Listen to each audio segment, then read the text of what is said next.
bien-aimé dans le Seigneur. Chose promise, chose due. Là, je vais te faire écouter donc ce que je t'ai promis. Bien-aimé dans le Seigneur, je vais te faire écouter et tu comprendras. Tu comprendras beaucoup de choses.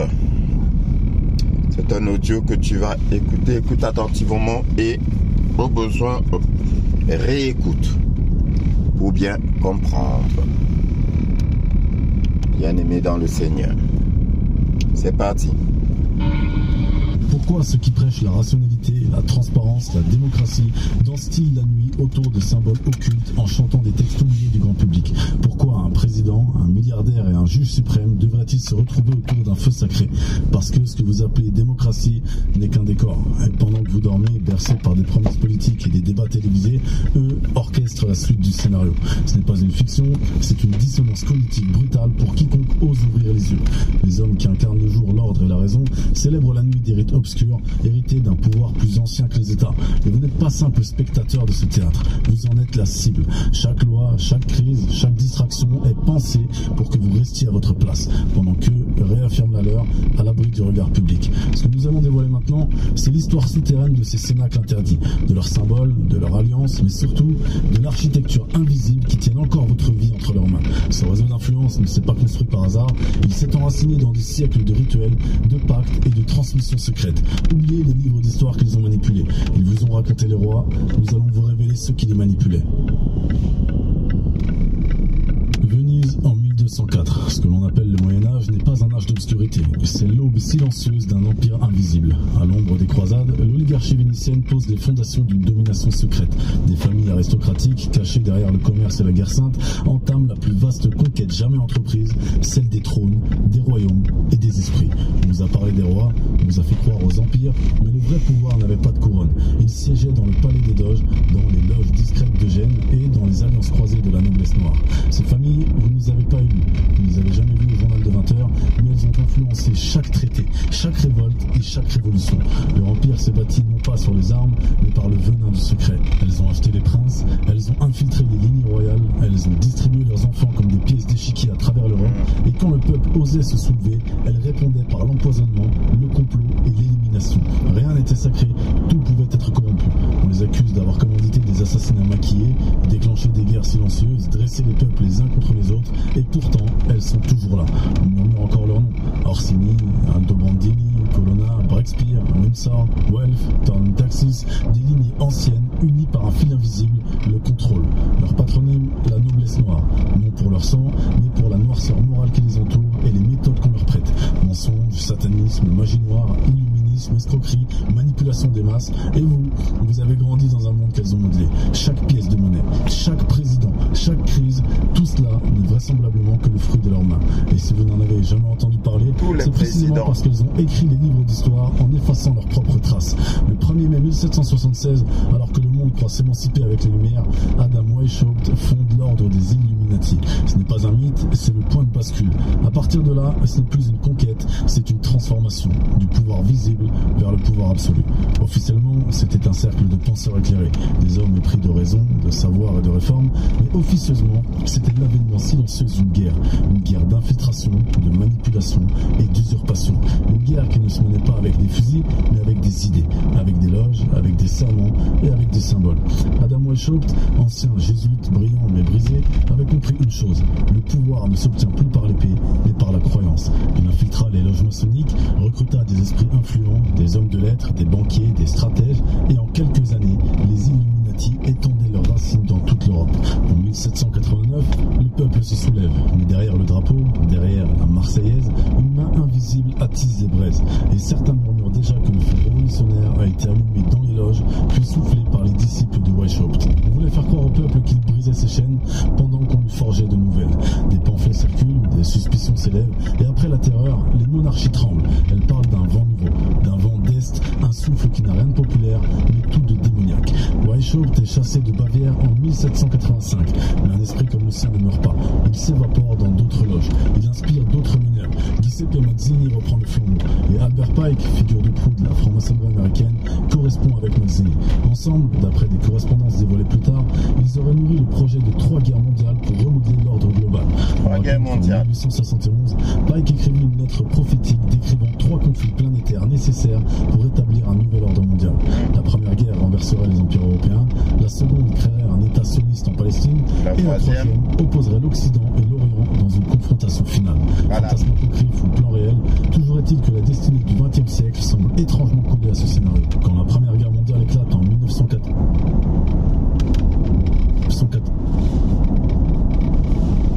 ce n'est pas un accident d'histoire, c'est une symphonie macabre dirigée depuis les salons dorés des grandes banques.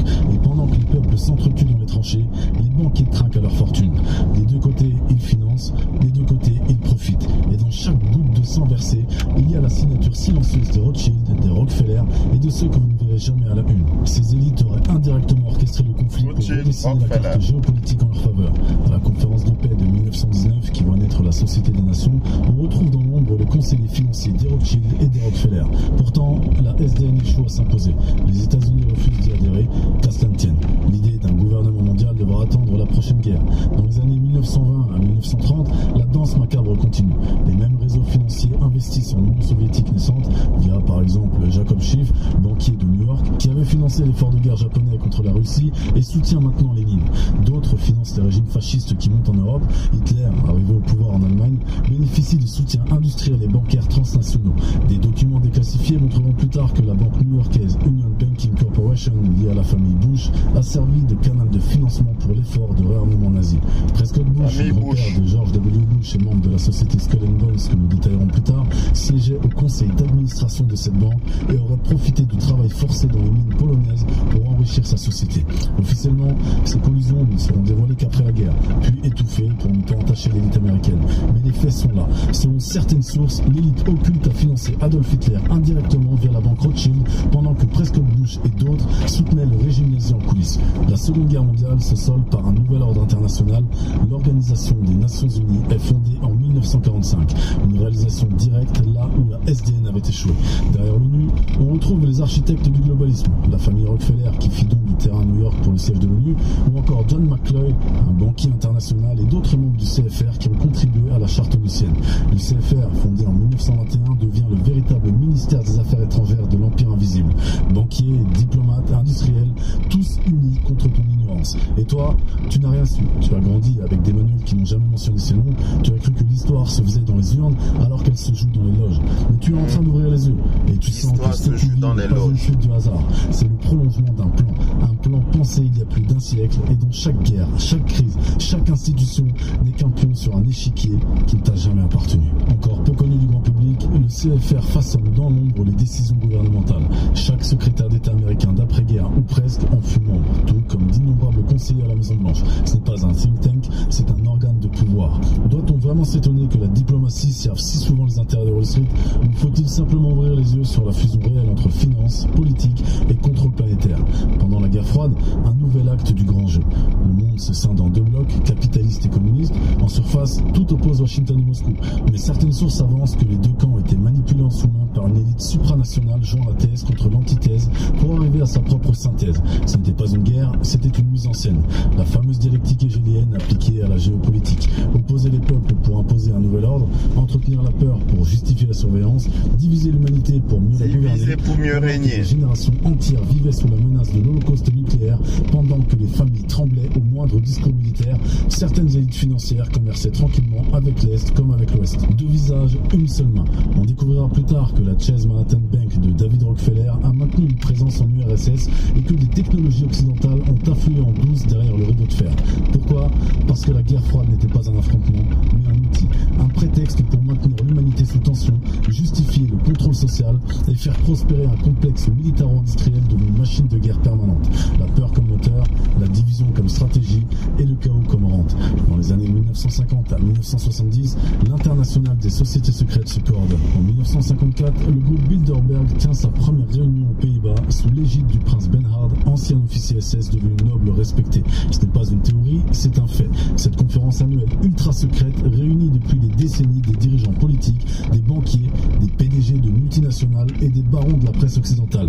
Pas de caméra, pas de compte rendu, aucune transparence. Et vous continuez à croire que les décisions se prennent à l'Élysée, à la Maison Blanche et dans les hémicycles. Mais le véritable pouvoir dans ces réunions secrètes, il est dans ces mains que vous ne voyez jamais, il est dans ces voix qui n'ont pas besoin d'élection. Et ce que vous allez découvrir après ça n'est pas une suite d'hypothèses. C'est la chronologie d'un asservissement mondial, un plan que vous n'avez jamais choisi, mais qui a toujours compté sur votre ignorance pour exister. C'est un théâtre et vous n'y avez pas de siège. Le comité des 300, un cénacle encore plus obscur, est évoqué par l'ancien officier du MI6, John Coleman. Un nom presque mythologique, mais derrière le mythe, un mécanisme bien réel. Ce comité, sorte de cénacle occulte de l'aristocratie financière, aurait donné naissance à des entités comme le CFR, la commission trilatérale, le groupe Bilderberg et même l'ONU. Tout ce que vous percevez comme dissocié n'est que le fruit d'un même tronc, un même arbre noir, un même plan. Derrière les façades officielles, la même poignée de familles, derrière les institutions, les mêmes loges, les mêmes pactes, les mêmes serments. Et pendant que l'opinion publique débat de droite et de gauche, eux tracent une seule ligne, celle du contrôle mondial. En pleine guerre froide, un nouveau pion entre en scène, le Club de Rome, officiellement un think tank de scientifiques et de stratèges inquiets des limites à la croissance. En 1972, il publie un rapport célèbre alertant de la surpopulation et l'épuisement des ressources. Mais que cache vraiment cette inquiétude? Et pour qui cette croissance est-elle une menace? Si tout continue de la même façon, vers les années 2030 à peu près, il y aura une chute brutale de la population d'à peu près les 2 tiers.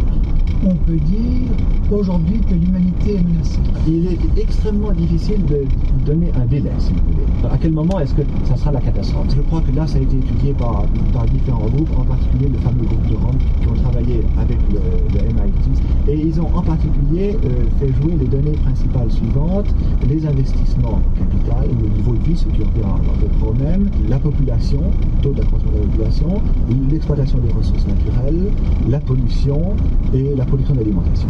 Ils ont mis tout ceci dans un ordinateur, ils ont dit à l'ordinateur qu'est-ce qui va se passer. L'ordinateur a montré que si tout continue de la même façon, vers les années 2030 à peu près, approximativement, donc dans 50-60 ans, il y aura une chute brutale de la population d'à peu près les 2 tiers. Ils ont dit à l'ordinateur, alors qu'est-ce que tu veux qu'on fasse pour qu'en an 2000 on soit stabilisé? Alors l'ordinateur a répondu, il faut réduire les investissements de 40%. Réduire la pollution de 50%, réduire l'exploitation des matières premières de 75% et réduire la pollution alimentaire de 20%. Oui, mais enfin, est-ce que c'est imaginable, compte tenu des croyances religieuses, de stopper la natalité ou la freiner? Est-ce que c'est imaginable, alors que les 3/4 de l'humanité sont en état de sous-développement, freiner le progrès économique? Eh bien, vous venez de répondre à la question que vous me posez tout à l'heure. Est-ce que vraiment l'humanité est en train? Alors, vous voyez, on trouve une solution, n'est-ce pas? Et vous dites vous-même, la solution est impossible à appliquer. Ben voilà le danger. Officieusement, selon plusieurs sources, le Club de Rome serait une création de la noblesse noire européenne en alliance avec 13 grandes familles d'Amérique du Nord. Objectif, manipuler les masses sous couvert d'écologie, imposer une nouvelle religion de la rareté, désarmer psychologiquement les peuples pour mieux les soumettre à une gouvernance mondiale oligarchique, et derrière les rapports, un agenda, derrière les chiffres, une idéologie, derrière la peur, un levier.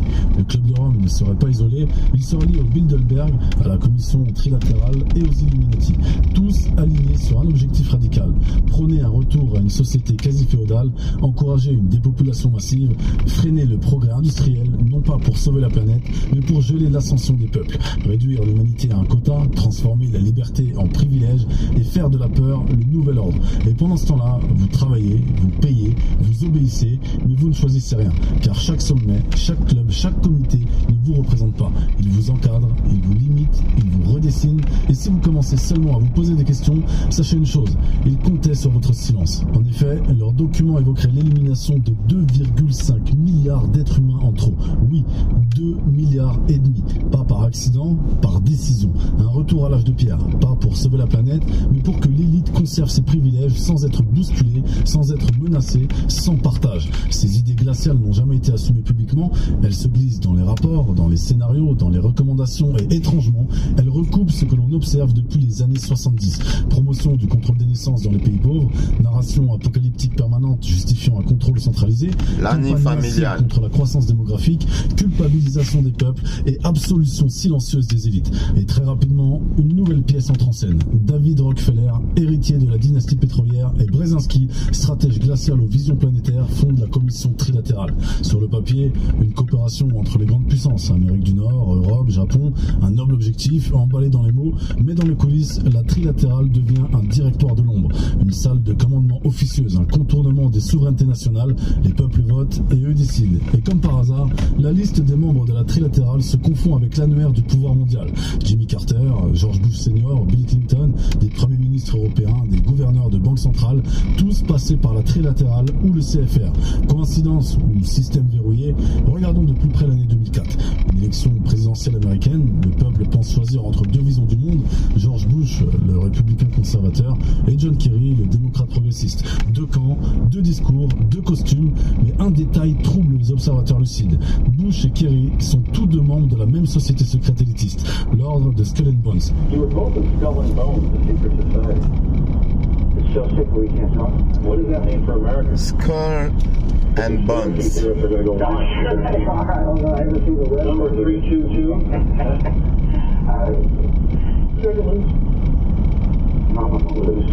If you did, what would you do?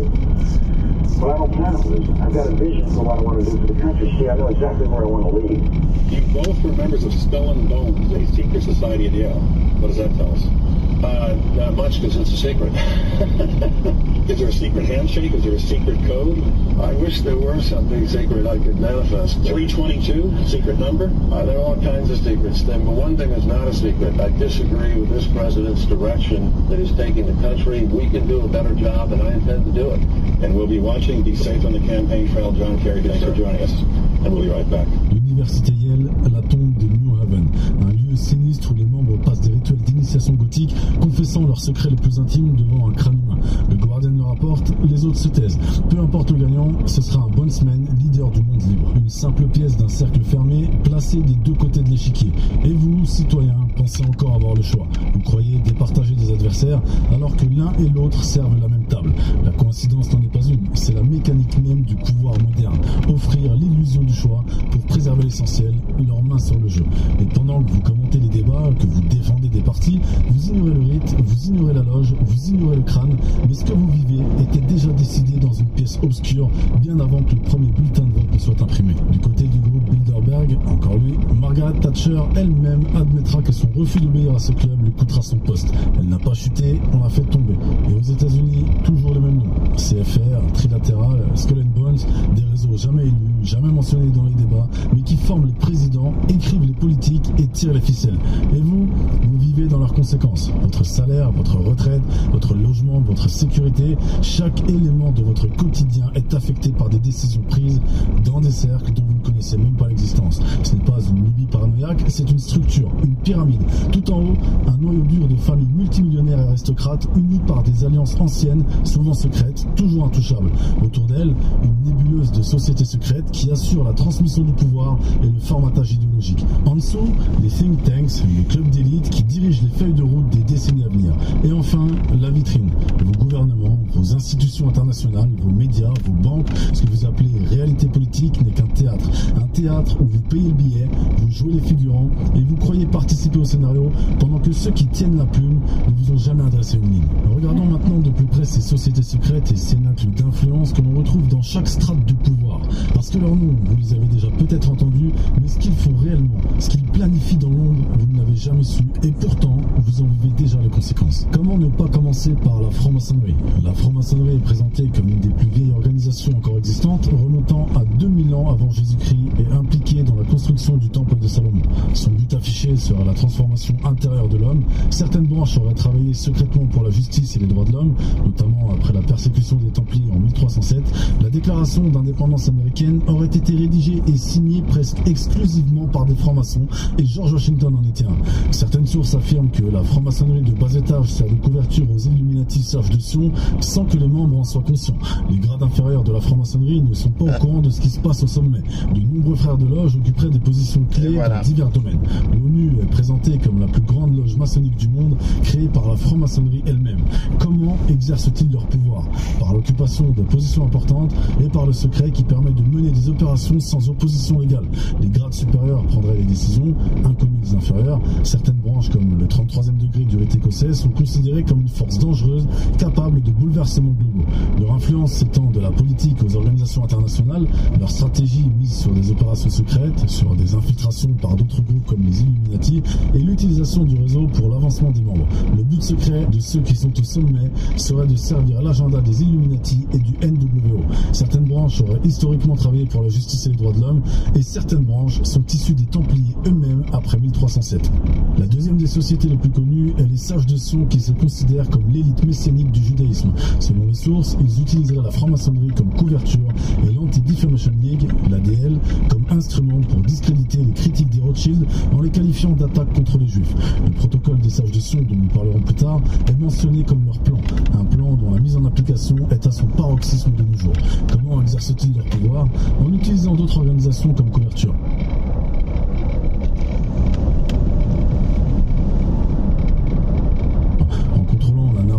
Et en étouffant les critiques via l'ADL et en appliquant le plan décrit dans les protocoles. Leur secteur d'influence, la religion juive qu'ils détournent, la finance, les médias, la politique, leur but serait la domination du monde et l'asservissement selon, comme toujours, le plan des protocoles. Parlons maintenant des Illuminés de Bavière fondés par Adam Weishaupt en 1776. Il est suggéré qu'ils auraient été contactés et financés par les Rothschild. Ils étaient organisés en 13 cercles secrets avec 13 grades. Leur véritable idéologie est décrite dans le Nouveau Testament de Satan qui vise à la subversion sociale et politique. Ils auraient infiltré les loges maçonniques et scellé une alliance avec les francs-maçons en 1782. Leur plan pour un nouvel ordre mondial aurait été révélé lors d'une perquisition en 1785. Une de leurs branches, la Ligue des Justes, aurait commandé le manifeste du Parti communiste à Karl Marx et Friedrich Engels. Ils étaient sous l'influence directe des Rothschild. Ils sont présentés comme la force cachée derrière de nombreuses sociétés et événements mondiaux. Ils tirent toutes les ficelles et contrôlent la planète via les banquiers internationaux et les organisations d'élite. Comment ils exercent leur pouvoir? Par la connaissance des secrets passés et en maintenant ces connaissances cachées. Par la mainmise sur l'énergie, la nourriture et les connaissances, en utilisant toutes sortes d'institutions et de groupes, comme les chrétiens, les musulmans, les juifs, les fascistes, les communistes, sans être attachés à un dogme ou une nation spécifique pour semer la confusion et rendre les enquêtes difficiles. En manipulant les événements mondiaux, en déclenchant des guerres et des crises économiques, en nommant ou éliminant des chefs d'État et par des tactiques psychologiques comme semer la discorde, le doute, créer des points de vue opposés, attiser les passions, discréditer et exacerber les faiblesses humaines, combattre les fortes personnalités, ainsi que par le chantage et la corruption à travers l'argent et le sexe, en finançant les deux camps dans les conflits, en contrôlant les agences d'information, la presse et les médias, en contrôlant les institutions financières mondiales comme le FMI et en utilisant les dettes nationales, en utilisant les services secrets et même des mafias pour financer des conflits via blanchiment d'argent. Leurs secteurs d'influence sont la politique, la haute finance, l'économie, la religion, les médias et l'information armée, ainsi que les renseignements, l'éducation, les sciences et la recherche, particulièrement sur les technologies avancées. Leur stratégie vise à maintenir le secret absolu, manipuler l'opinion publique et le comportement des masses, subvertir les institutions, la jurisprudence, les élections, la presse, la liberté personnelle et l'éducation. Ils provoquent l'épuisement des peuples par la guerre, la faim et les épidémies pour les pousser à la soumission. Ils veulent instaurer un système monétaire et une banque mondiale pour un contrôle absolu. Ils discréditent les vérités et les non-initiés et utilisent des agents et des organisations comme couverture. Leur but est d'accéder au pouvoir politique et économique, souvent aux dépens des autres. Ils visent la domination du monde, l'instauration d'un gouvernement mondial unique et d'un nouvel ordre mondial qui, comme on l'a vu depuis le premier épître, est déjà en place depuis bien longtemps. Les Rothschild sont présentés comme étant à leur tête et comme ayant chargé Weishaupt de fonder les Illuminés de Bavière, ainsi que comme conseiller des chefs d'État lors d'accords importants. Les Rockefeller sont également très influents et dominent des organisations comme le CFR et financent d'autres groupes. Le Comité des 300 est considéré comme l'une de leurs organisations les plus puissantes. L'influence remonterait à la confrérie du serpent en Mésopotamie. Le plan est comparé au protocole des sages de Sion et au Nouveau Testament de Satan. Les Skull and Bones, de leur côté, siègent à l'université de Yale depuis 1832, l'université de l'élite américaine. Chaque année, 15 étudiants seulement sont sélectionnés, 15 fils de l'aristocratie anglo-saxonne, 15 héritiers choisis pour prendre la relève du pouvoir. Et que font-ils? Ils simulent leur mort dans un cercueil, ils confessent leurs secrets les plus sombres, ils prêtent serment devant un crâne humain. Pas pour jouer, mais pour appartenir à un ordre qui ne vous considère pas comme un citoyen, mais comme une variable. 3 de leurs membres dirigeaient les États-Unis: William Taft, George George Bush Senior et George Bush Junior. Et vous pensez encore qu'un président représenterait le peuple. Il représente une lignée, un pacte et une fraternité. Les fondateurs de la CIA, bondsmen. Les manias de Wall Street, bondsmen. Les architectes du nouvel ordre mondial, bondsmen. Et ce que vous appelez le hasard des élections n'est qu'un choix entre deux visages d'une même fraternité. Toujours les mêmes noms, toujours les mêmes visages. Sont les mêmes. Lignées. David Rockefeller, Rothschild, Kissinger, Beatrix, Charles, Schwab, des figures aux allures d'hommes d'État, de philanthropes, de penseurs, mais derrière les sourires, les architectes silencieux du monde que vous subissez. Rockefeller, tentaculaire, il n'a pas influencé une seule organisation, il les a créés. CFR, Bilderberg, Trilatéral, Club de Rome, il était partout. Son ambition, pas la gloire, mais le contrôle. Kissinger, son ombre, le maillon entre les trônes et les coffres, un agent double, triple, peut-être plus, son carnet d'adresses vaut des présidences, ses conseils ont redessiné des continents, et pendant que vous travaillez, pendant que vous élevez vos enfants, pendant que vous votez en croyant choisir, eux se réunissent. À Davos, à Bilderberg, au Bohemian Grove, toujours les mêmes, à huis clos, à l'abri des caméras, à l'abri de votre regard, et ce qu'ils décident là-bas, vous l'appliquez ici sans jamais l'avoir choisi. La grande réinitialisation n'a pas surgi comme une idée soudaine, elle était écrite, préparée, signée à Davos, puis déclinée par les États. Ils ne vous ont pas demandé votre avis et ils ne vous le demanderont jamais. Pendant que vous payiez des masques et comptiez les morts, eux redessinaient la planète. Pendant que vous attendiez la fin de la crise, eux préparaient la suivante. Et maintenant, ils veulent reconstruire le monde, mais sans vous. Un monde durable, disent-ils, un monde vert, disent-ils, mais pour qui et à quel prix? Ce ne sont pas des élus, ce sont des héritiers, des marionnettistes, des initiés. Leur légitimité n'est pas politique, elle est dynastique. Et si vous ne comprenez pas encore ce que cela signifie, regardez vos libertés, regardez votre pouvoir d'achat, regardez vos enfants. Tout diminue, sauf leur pouvoir. Et pendant que vous cherchez un responsable, ils se réunissent déjà pour décider du prochain sacrifice. Ce monde ne s'effondre pas par hasard, il est réorganisé délibérément, silencieusement, froidement, et vous êtes en bas de la pyramide. Skull and Bones est le cercle le plus intime du CFR et l'élite de la Jason Society. Ses membres occupent des positions éminentes dans l'Eastern Liberal Establishment. Ils placent leurs membres aux plus hautes sphères du pouvoir et de l'établissement américain et les intègrent dans des réseaux d'influence comme le CFR et la Jason Society. Leur secteur d'influence est l'élite américaine, politique et économique. Leur stratégie se base sur un recrutement très sélectif, des hommes blancs, protestants, de familles riches et fils de membres. Leur but est d'influencer et de contrôler l'élite américaine ainsi que le réseau de pouvoir pour servir l'agenda des Illuminati. Les membres sont appelés chevaliers puis patriarches à vie. De son côté, le comité des 300 est l'une des organisations secrètes les plus puissantes. Fondée en 1729 par la British East India American Company, dirigée par la couronne britannique, elle représenterait le système bancaire mondial et viserait un gouvernement mondial unique. Elle est reliée au Rothschild et contrôle diverses autres loges, dont la P2, la Grande Loge du Vatican, soi-disant dissoute. Le prince Bernhard et George Bush en sont ou en ont été membres. Le Conseil des 33 serait l'élite de ce comité. Il domine le CFR, contrôle diverses loges et les services secrets comme l'OSS et le MI6 ainsi que la noblesse noire italienne. Comment exercent-ils leur pouvoir? En étant à la tête du système bancaire mondial, en contrôlant d'autres organisations clés, par l'influence sur les gouvernements et les institutions internationales et par le financement. Leur influence s'étend de la Banque mondiale à la politique et aux services secrets ainsi qu'au Vatican. Leur but est un gouvernement mondial unique. Comme vous l'avez compris, ce pouvoir n'a pas besoin de tanks. Il vous pénètre par vos écrans, il vous parle avec la voix de vos journalistes, il pense à votre place par la bouche de vos élus. Les journalistes Il ne se conquiert pas, il se glisse, il se transmet, il se dissimule. Ils ne prennent plus le pouvoir, ils le reçoivent par cooptation, par pacte, par soumission. Et pendant que vous votez, eux désignent qui a le droit de se présenter. Pendant que vous vous informez, eux sélectionnent ce que vous avez le droit de savoir. Et pendant que vous vous indignez, eux préparent la prochaine crise à exploiter. Ordo ab chaos. L'ordre naît du chaos. Ce n'est pas un slogan, c'est un mode opératoire. Ils créent la peur, ils offrent la sécurité, ils détruisent l'ordre, ils proposent leurs solutions et vous remerciez vos bourreaux d'être vos sauveurs. Guerre, effondrement économique, pandémie, attentats, blackout, crise énergétique, chaque fracture mondiale est une opportunité d'unification pour eux et une perte de souveraineté pour vous. Car oui, cet étage de la pyramide se confronte pour la maîtrise de leur étage. Le piège est invisible car il est mental. Et quand certains s'en rendent compte, quand quelques-uns osent parler, on les fait taire. Pas par la censure brutale, non. Par le ridicule, par le mépris, par un mot, complotiste. Un mot conçu non pour interroger, mais pour étouffer. Et vous, spectateurs qui ressentez cette dissonance intérieure, vous qui sentez que quelque chose cloche depuis des années, vous n'êtes pas fou. Vous êtes en train de vous réveiller. Car les preuves sont là, les aveux sont publics, et les incohérences sont criantes, et les connexions sont visibles pour qui a encore le courage de regarder. Bien aimé, il vient de dire les aveux sont publics. C'est pour ça que je t'ai dit, fais des recherches. Fais tes recherches. Les aveux sont publics. Et je t'ai dit dans l'un de mes enseignements, même avant ça, ils disent toujours ce qu'ils vont faire. Souviens-toi, je te l'ai dit, et dans l'une de mes vidéos, ils vous disent toujours ce qu'ils vont faire. C'est vous qui ne comprenez pas. C'est un peu comme, je t'ai dit, le voleur d'étoiles, les maris voleurs d'étoiles, ou les envoûteurs.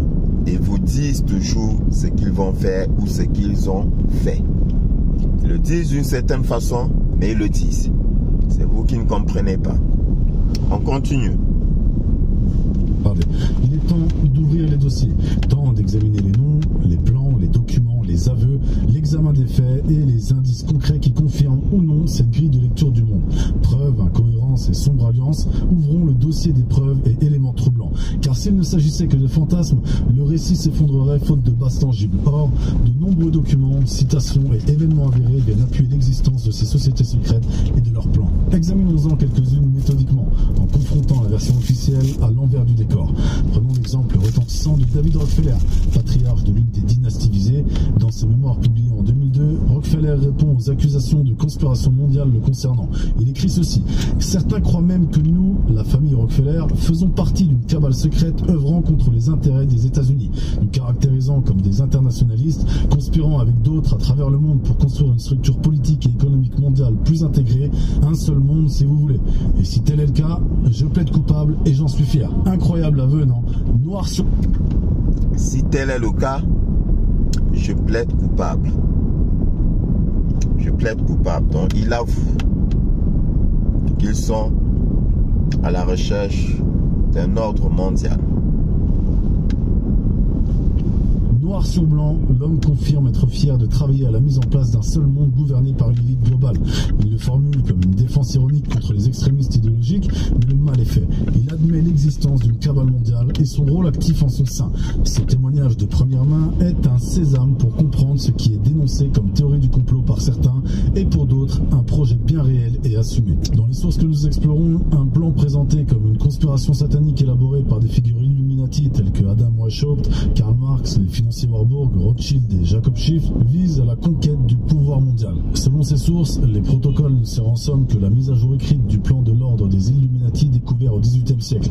En effet, en 1783, un courrier de l'Illuminati Xavier Zwack fut intercepté par la police bavaroise contenant les grandes lignes d'un projet révolutionnaire global. Ce plan correspond par de nombreux aspects au contenu des protocoles publiés en 1905. On peut débattre à l'infini de l'authenticité des protocoles, mais ce qui compte ici est la cohérence du scénario sur 2 siècles, qu'un continuum d'idéologie et d'objectifs existe de Weishaupt, un Illuminati, jusqu'à un texte plus tardif reprenant les mêmes thèmes de subversion et de domination.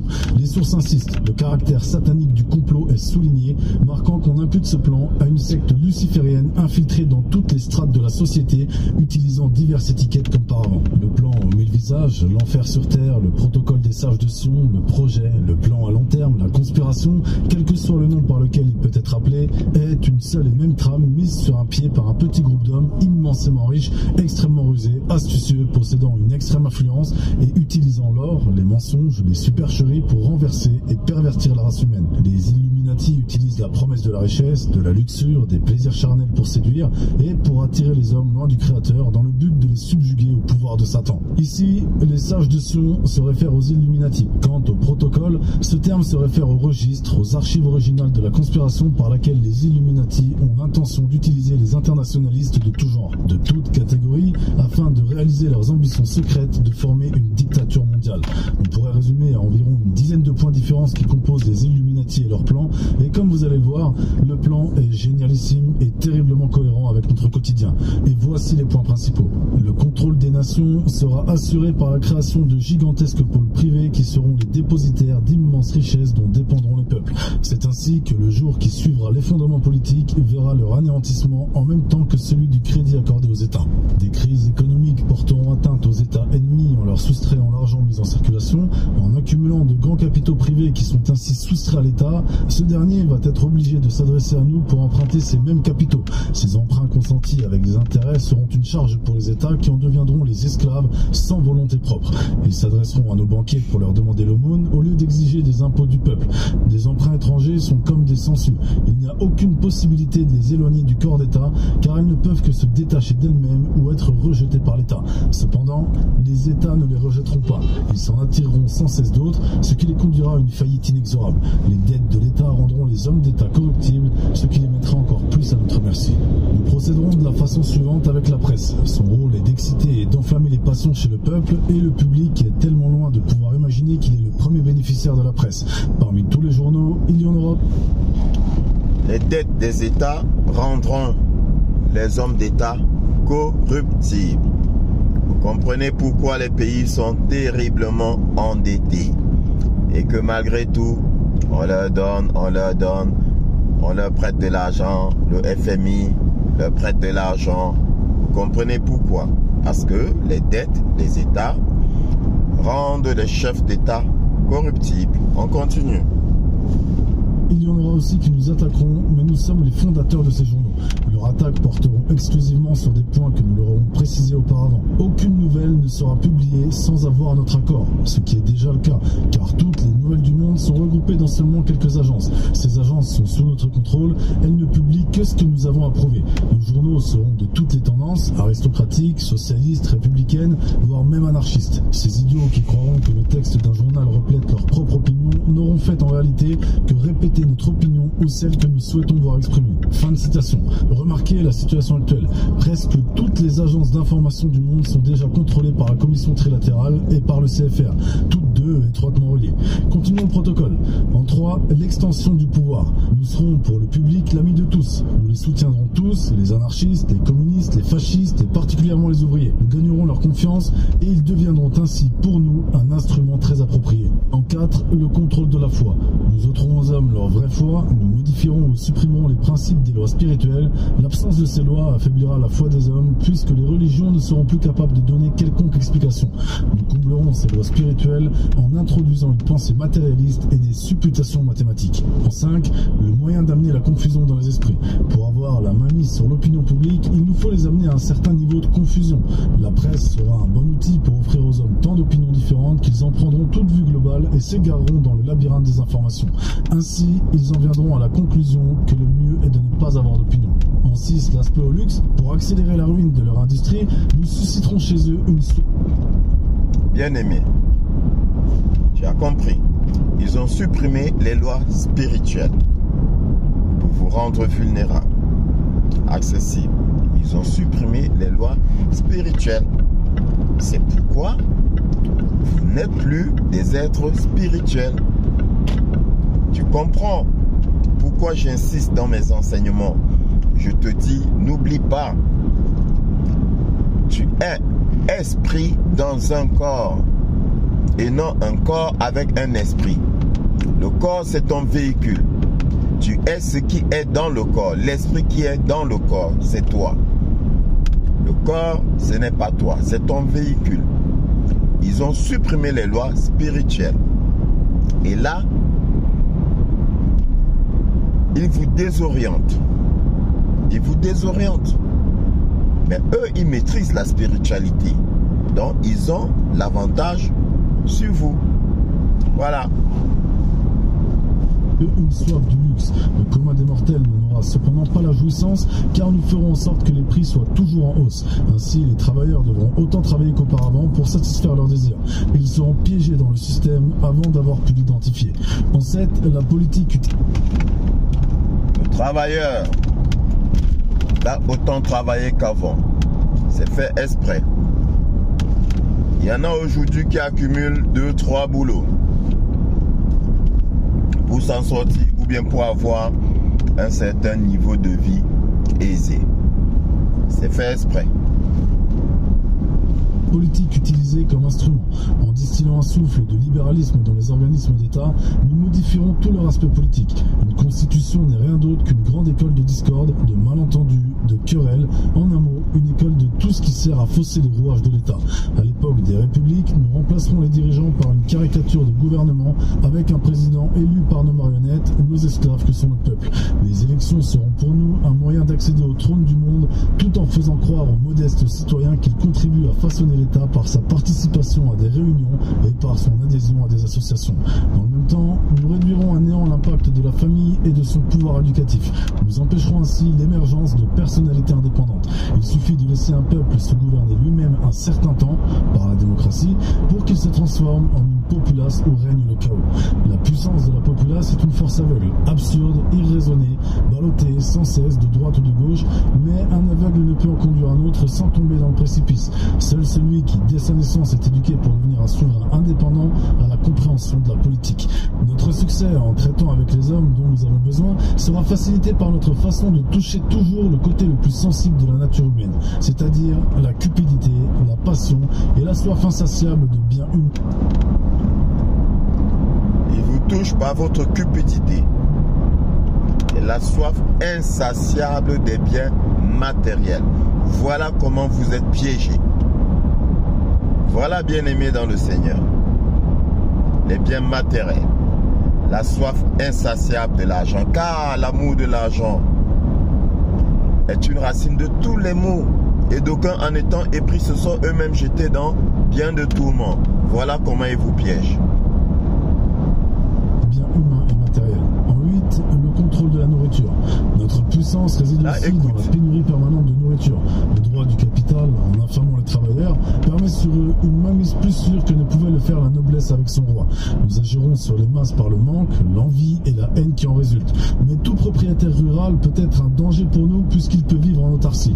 C'est la raison pour laquelle il nous faut à tout prix le priver de ses terres. Le moyen le plus sûr pour y arriver est d'augmenter les charges foncières et d'accabler de dettes les propriétés rurales. En 9, le rôle de la guerre. Nous mettrons en rivalité toutes les forces pour amener ceux qui ont soif de pouvoir à abuser de leur pouvoir. Il nous faut fomenter des dissensions, des inimitiés dans toute l'Europe et par l'intermédiaire de l'Europe dans d'autres parties de la Terre. Il faut que nous soyons capables d'anéantir toute opposition en provoquant des guerres avec les pays voisins. Au cas où ces voisins oseraient nous tenir tête, il nous faut leur répondre par une guerre mondiale. En 10, le contrôle au moyen de l'éducation. On les incitera à tirer une application pratique de leur observation impartiale de l'histoire, mais on les invitera à des réflexions théoriques sans faire de relations critiques avec les événements qui vont suivre. Dans ce jeu, sachez que la chose principale est de les avoir convaincus d'accepter les nécessités de la science. Tenant compte de ce fait, nous n'aurons de cesse de créer une confiance aveugle en ces théories scientifiques et les journaux nous aideront bien. Les intellectuels parmi eux se vanteront de leur connaissance, le peuple perdra de plus en plus l'habitude de penser par lui-même et de se forger sa propre opinion. Il en viendra à prononcer les mots que nous désirons entendre prononcer. Fin de citation. Le peuple perdra l'habitude de penser par lui-même et de forger sa propre opinion. Bien-aimé dans le Seigneur, j'y insiste tous les jours. Réfléchis, fais tes recherches, n'accepte pas tout ce qu'on te dit. Vérifie, fouille, ne sois pas paresseux. Voilà comment il te manipule. Voilà comment il te manipule. Comme vous pouvez le constater, le plan est parfait et à date. Il a eu une continuité que rien de naturel ou d'humain ne peut permettre. Les documents composant le plan représentent bien une conspiration par laquelle Satan, entre guillemets, espère établir son royaume sur terre.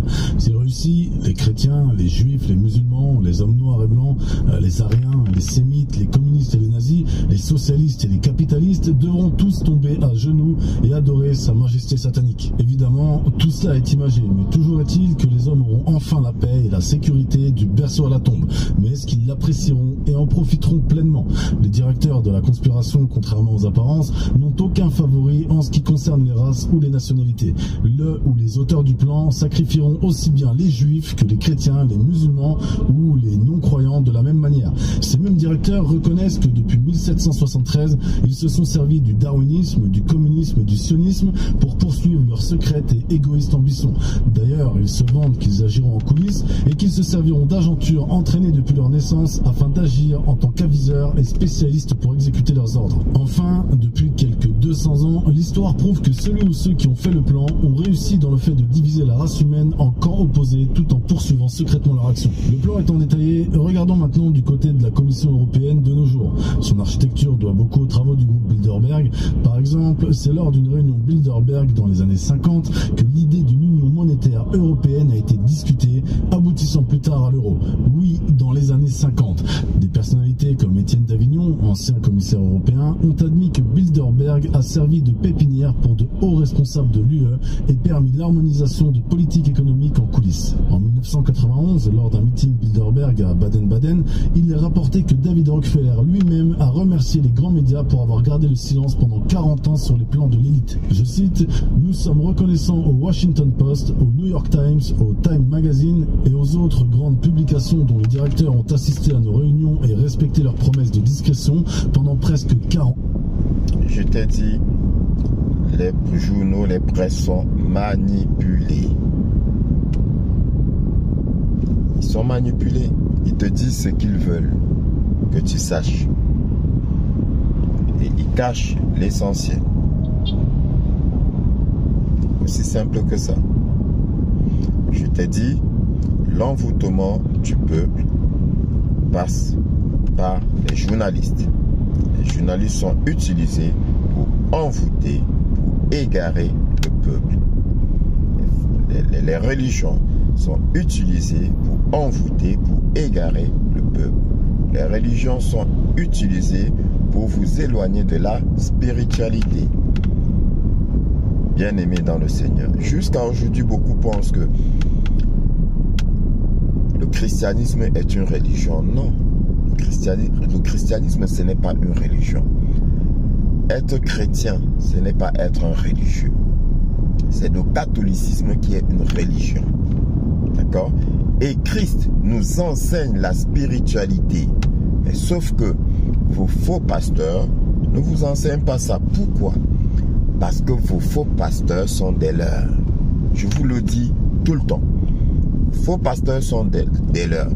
Ils ne peuvent pas vous enseigner la spiritualité. Ils vous racontent des fables. Et ils vous prennent par votre corde sensible.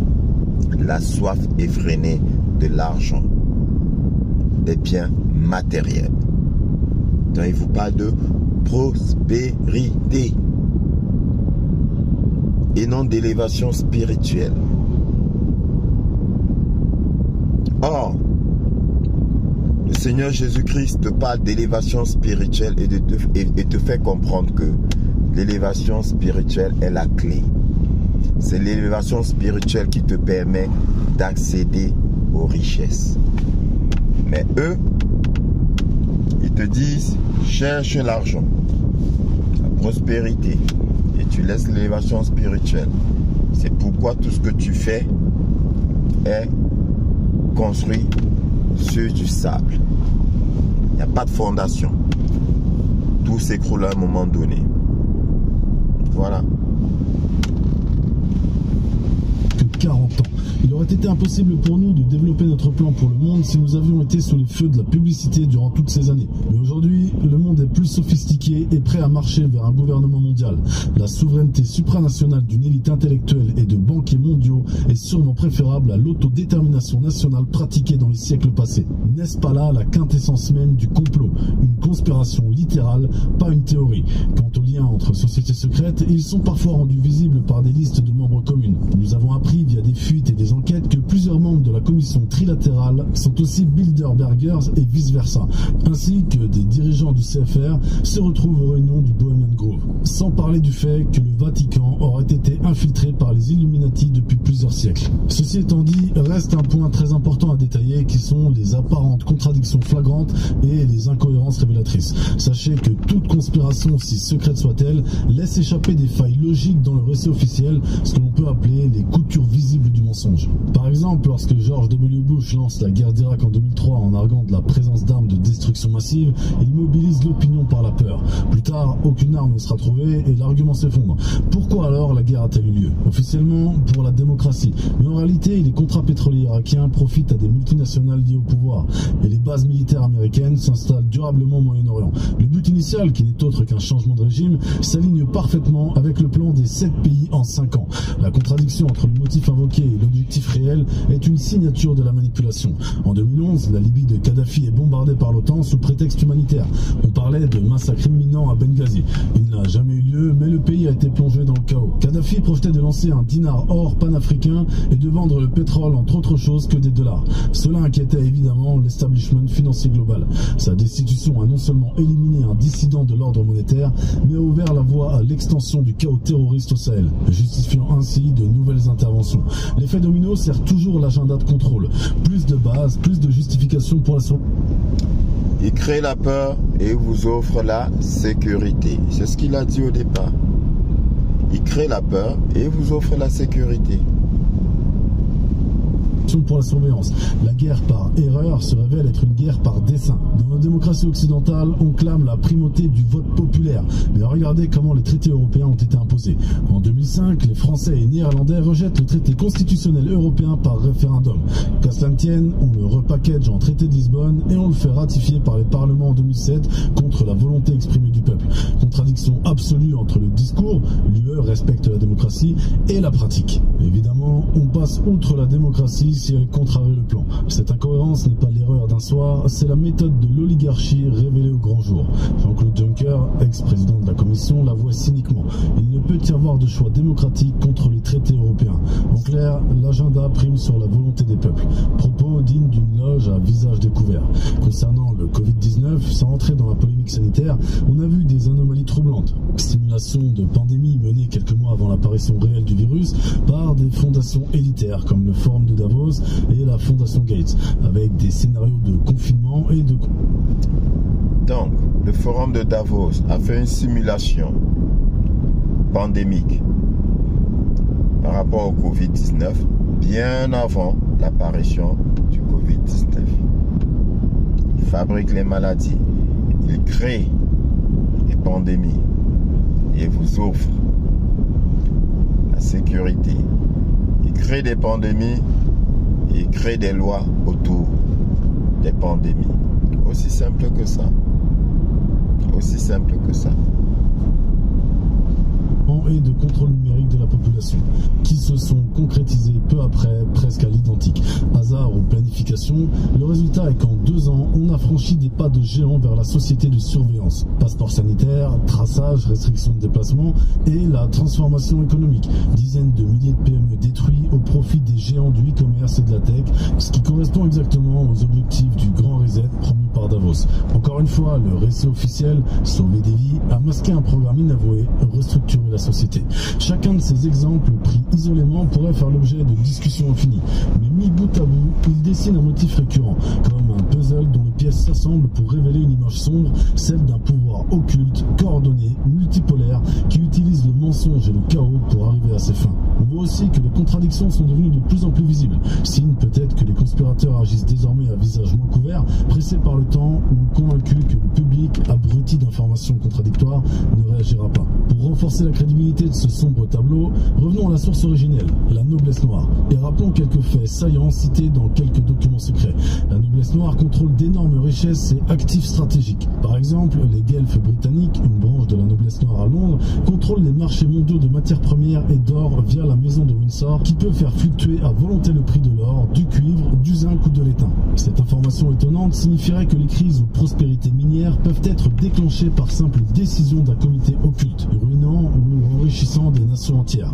D'après les sources, ces opérations sur l'or et les matières premières sont conduites par de grandes entreprises telles que BP, Lonrho ou Anglo-American pour le compte de la noblesse noire, illustrant la collusion entre multinationales et aristocratie secrète. La noblesse noire dispose de ses propres réseaux de renseignement hors de tout contrôle étatique. Un de ces réseaux aurait été financé par la famille Turnham Taxis. À l'abri derrière des sociétés écrans, ces espions de l'ombre recueilleraient des informations et feraient taire les opposants. Les sources soulignent que la NN humaine opère en dehors des lois. Elle ignore police et douane, passant son argent et ses marchandises en fraude, car elle n'a pas besoin de loi. Cette impunité dépasse l'entendement. Si une organisation peut ainsi se jouer de la souveraineté des États, c'est qu'elle les tient en laisse ou s'en moque complètement. La noblesse noire déteste le développement industriel et technologique car il émancipe les peuples. Selon les sources, elle s'oppose activement à tout progrès technique susceptible d'élever le niveau de vie général, car cela diminuerait sa mainmise et ferait apparaître des personnes d'origine modeste, menaçant son existence même. Cette idée rejoint ce que nous avons vu sur le Club de Rome et la dépopulation.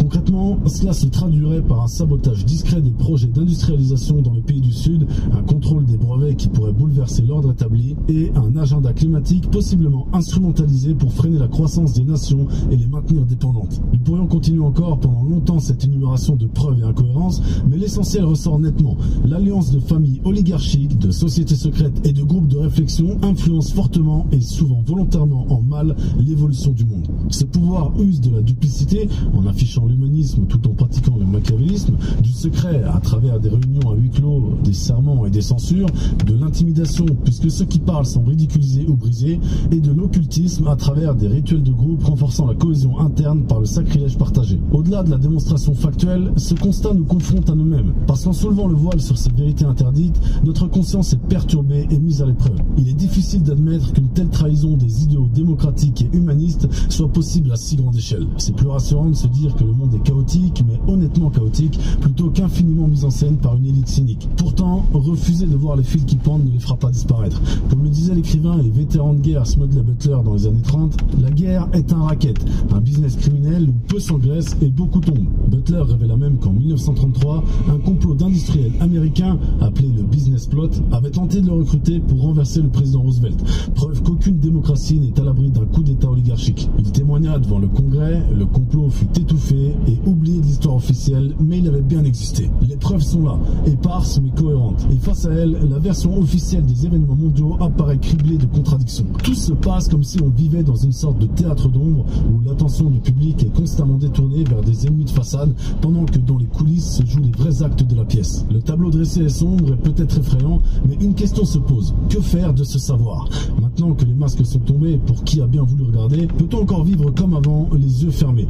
Imaginez un instant un spectateur sortant d'une salle de cinéma après un film particulièrement troublant. Il retrouve la rue, les bruits familiers de la ville, mais rien ne lui paraît tout à fait pareil. Les lumières des publicités sont trop vives, les discours politiques à la radio sonnent creux. Il a compris que derrière ces façades peut se cacher une autre réalité. Ce spectateur, c'est chacun de nous à présent, après quasiment une heure plongée dans la conspiration de l'ombre. Il y a d'abord le choc de la révélation, on repense à l'ensemble, ces présidents initiés dans des tombes, ces banquiers fiers de conspirer, ces guerres cyniquement programmées des années à l'avance. On ressent de la colère, de la peur, peut-être même du dégoût.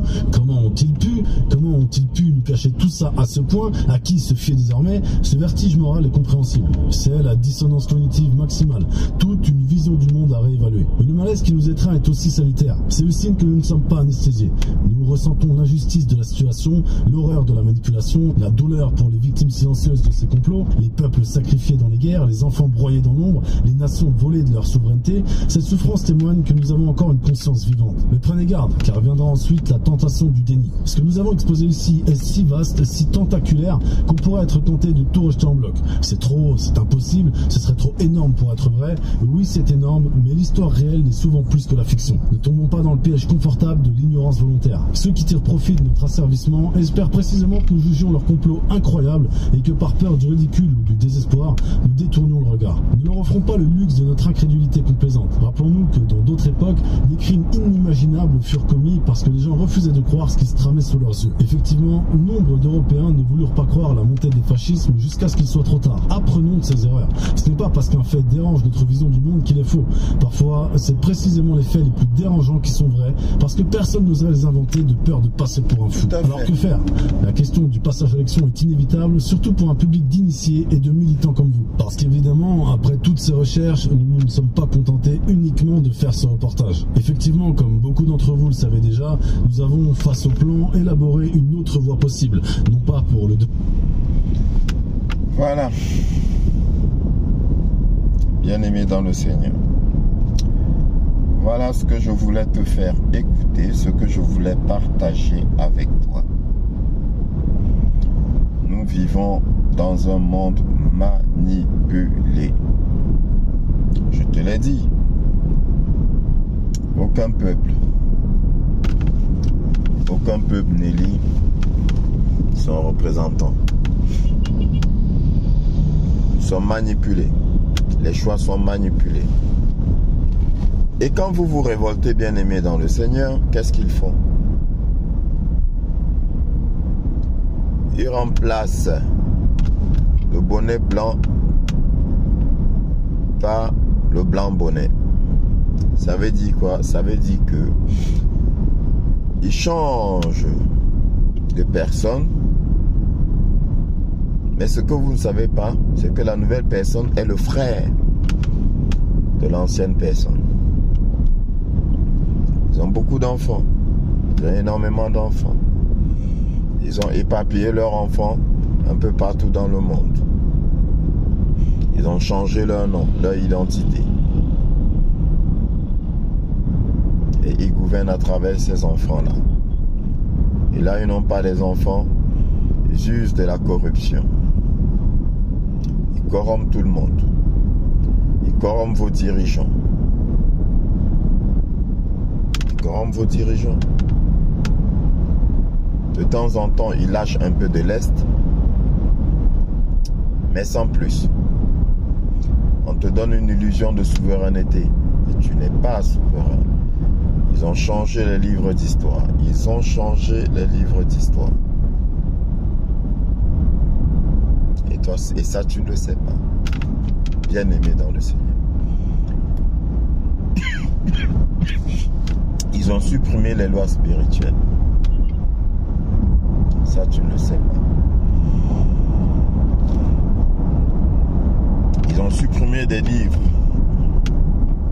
de la Bible. Beaucoup de livres. Parce que la Bible, comme tu la vois, bien-aimé dans le Seigneur, il y a des livres manquants. Mais je continue de te dire que la Bible, c'est la vérité. La Bible, c'est la vérité. De ce côté-là, il ne serait pas. Parce que malgré tout, il y a des choses à respecter. Bien-aimé dans le Seigneur. Il t'empêche d'être un être spirituel. Pourquoi? Parce que, bien-aimé dans le Seigneur, l'être spirituel crée son univers. La Bible dit ce que tu vas déclarer sur terre, c'est ce qui sera établi dans les cieux. Mais encore faut-il que tu le saches et encore faut-il que tu aies la foi. Voilà ce que la Bible dit. Et eux, ils le savent. Eux, ils le savent. Ça veut dire quoi? Ça veut dire que quand tu dis non, sans crainte, c'est établi que tu as dit non et on ne peut rien te faire. C'est pourquoi je t'ai dit, ils ont besoin de ton consentement. Ils te manipulent pour obtenir ton consentement par la peur, par la corruption. Ils te manipulent pour l'obtenir. Ils ont besoin de ton consentement parce que la nature fonctionne de cette façon-là. Spirituellement, on a besoin de ton consentement pour agir. Raison pour laquelle ils manipulent les peuples par la peur, pour leur imposer des choses, pour que le peuple dise, en fait le peuple doit dire, nous on est d'accord. Si le peuple dit on n'est pas d'accord, ça ne se fera pas. Mais il faut que le peuple dise en étant dans la connaissance et non dans l'ignorance. Bien-aimé dans le Seigneur. Il ne faut pas être dans le déni. La Bible dit vous connaîtrez la vérité et la vérité vous affranchira. La vérité vous rendra libre. Tant que tu ne connais pas la vérité, tu es esclave. Et il ne faut pas avoir peur de connaître la vérité parce que beaucoup ont peur de connaître la vérité. Beaucoup ne veulent pas que leur quotidien soit bouleversé. Ils ne veulent pas, ils ne veulent rien entendre. Ils se contentent de leur misérable petite vie. Parce qu'ils ont quelques richesses, quelques biens matériels, et ils pensent que, mais au fond, ils sont malheureux. Et ils ne savent même pas pourquoi est-ce qu'ils sont malheureux. Oui, beaucoup ne savent pas pourquoi ils sont malheureux. Il y a des gens qui ont effectivement ces biens matériels. Ils ont des maisons, ils ont de l'argent, ils ont des voitures, mais ils sont malheureux. En êtres-mêmes, ils sentent qu'il y a quelque chose qui manque. Il manque quelque chose. Quoi? Ils ne savent pas. Ils ne savent pas parce qu'ils ne sont plus des êtres spirituels. Ils ne sont plus des êtres spirituels. Il y en a qui passent leur temps à travailler. Tu vas voir des gens qui travaillent. J'ai des collègues qui travaillent, qui accumulent 2 boulots. Elles vont faire, surtout les femmes là, elles vont faire 2 boulots. Elles vont s'acheter des sacs Dior,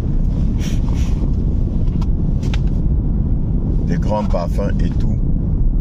Mais pourquoi faire?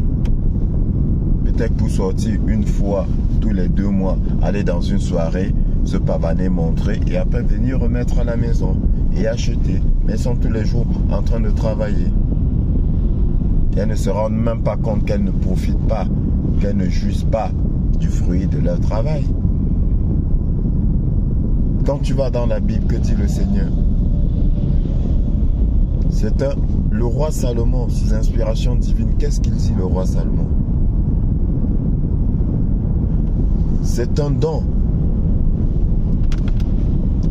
que de se réjouir au milieu du fruit de son travail. Tu dois pouvoir te réjouir au milieu du fruit de ton travail.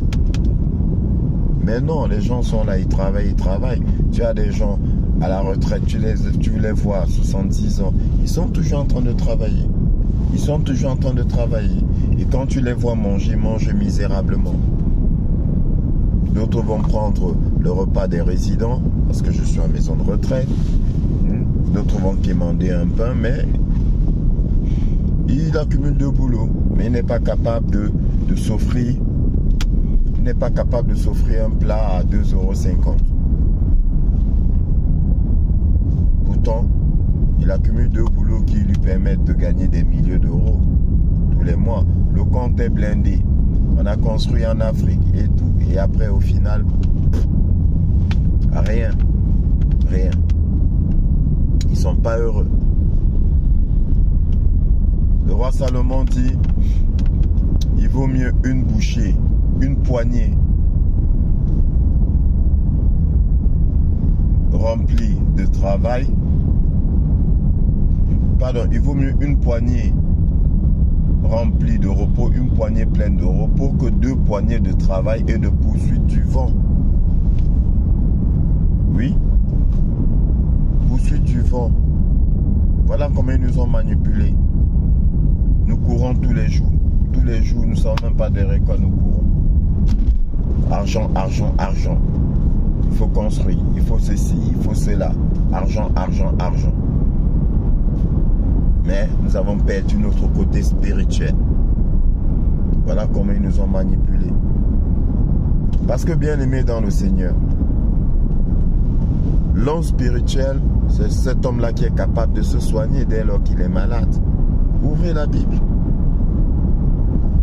Le Seigneur dit, si d'aucuns parmi vous sont malades, qu'ils fassent venir les anciens de l'église. Il est ou un grand d'huile, ils leur imposeront les mains. Il est ou un grand d'huile pour les guérir.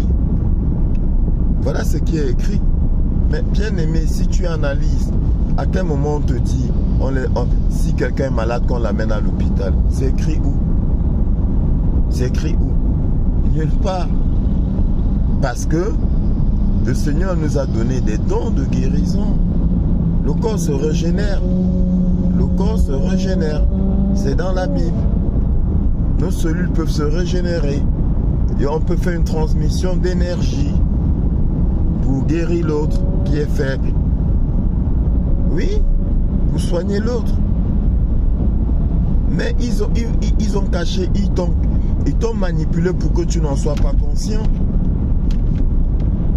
Oui, c'est pourquoi je t'ai dit, le guérisseur C'est celui qui te fait prendre conscience que tu peux te guérir toi-même, que tu peux te soigner toi-même. C'est ça le guérisseur.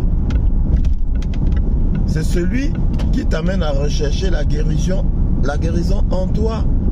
Parce que tu es le temple du Saint-Esprit. Dieu est en toi. Tout se passe en toi, je te l'ai dit. Tout se passe en toi. Mais ils t'ont manipulé. Ils t'ont manipulé. Tu laisses ton intérieur et tu vas à l'extérieur chercher des choses qui n'existent pas. Et ces choses que tu vas rencontrer, ce ne sont autres que des démons.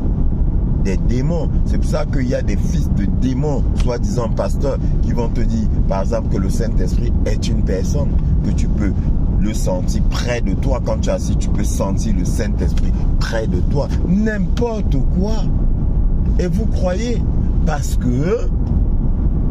que vous n'avez pas conscience que tout se passe en vous.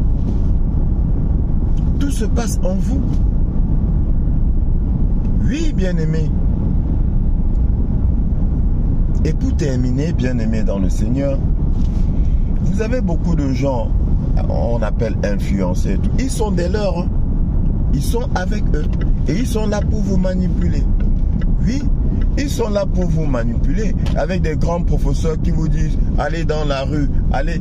Mais bien aimé, ça n'a jamais rien donné. Vous êtes des êtres spirituels. Un être spirituel n'a pas besoin d'aller dans la rue. Et quand bien même il irait dans la rue, il y a des façons d'aller dans la rue. Quand tu vas dans la rue, c'est pour transmettre quoi comme message? Parce que tout se passe en toi. Tout se passe en toi. Bien-aimé dans le Seigneur, ton nom, le nom là que tu prononces, c'est d'abord à l'intérieur.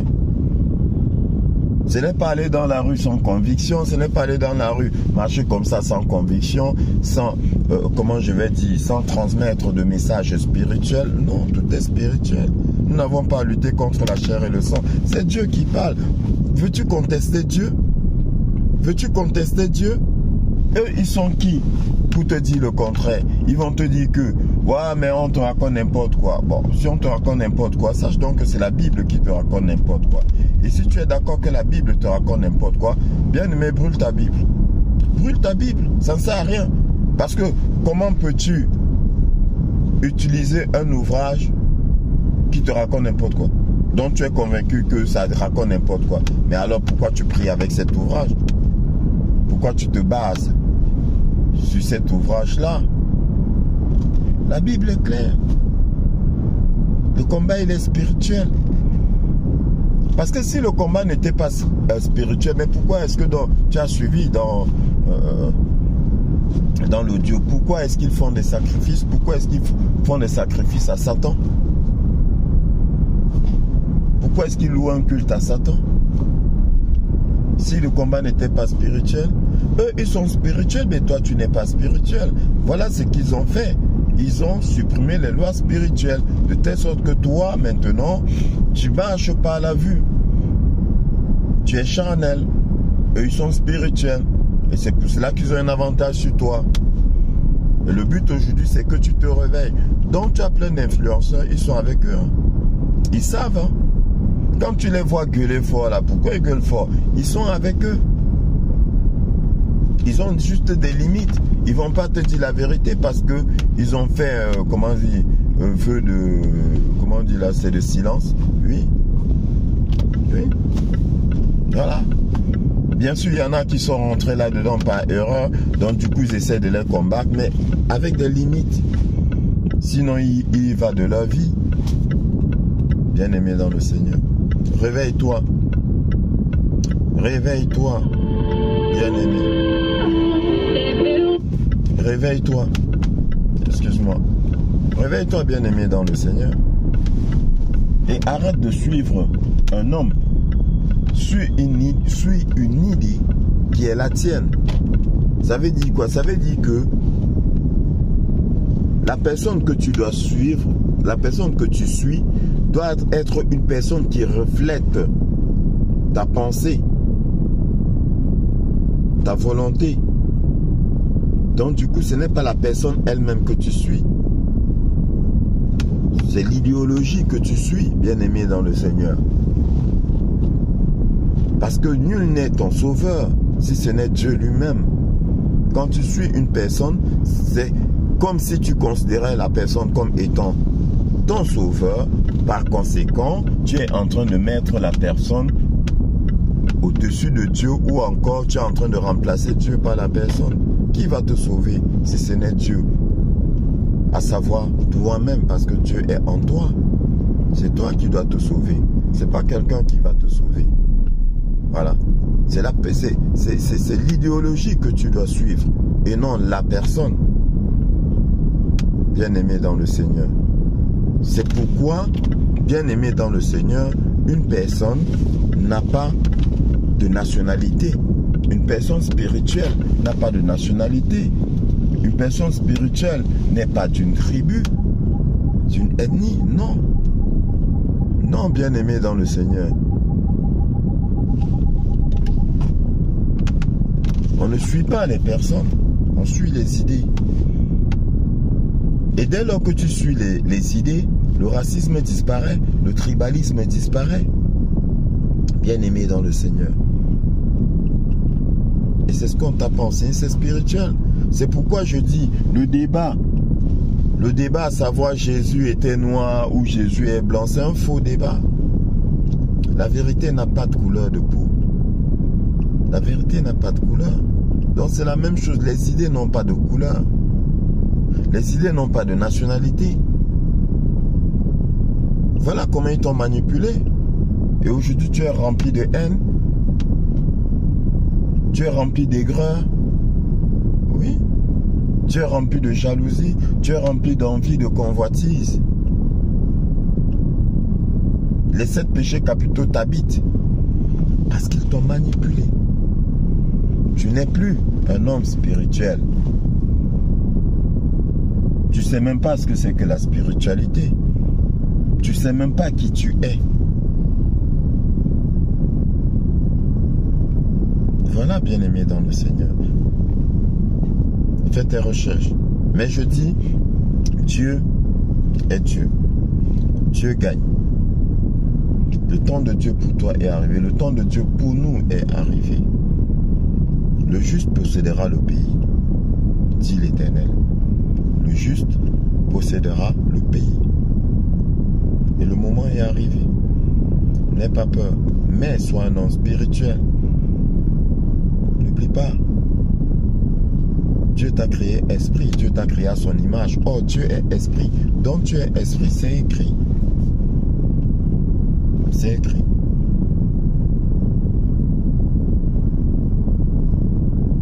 Voilà le partage que je voulais avoir avec toi, bien-aimé dans le Seigneur. J'espère que tu auras retenu des choses positives sans toutefois avoir peur. Parce que dans tous les cas, ce que tu as écouté n'est rien à côté de la réalité qui te sera, de la vérité qui te sera révélée. Bien sûr, ce n'est pas tout le monde qui aura accès à cette vérité, parce que dans tous les cas, ce n'est pas tout le monde qui accepte la vérité. Telle est la volonté du Seigneur. C'est comme ça qu'il a établi les choses. La preuve en est que tout le pain spirituel que je vous donne, vous n'êtes même pas une centaine à le recevoir. Mais à côté, les hommes charnels, qu'est-ce qu'ils font? Bien-aimés dans le Seigneur. Ils suivent le buzz et ils sont des milliers. Que Dieu te bénisse.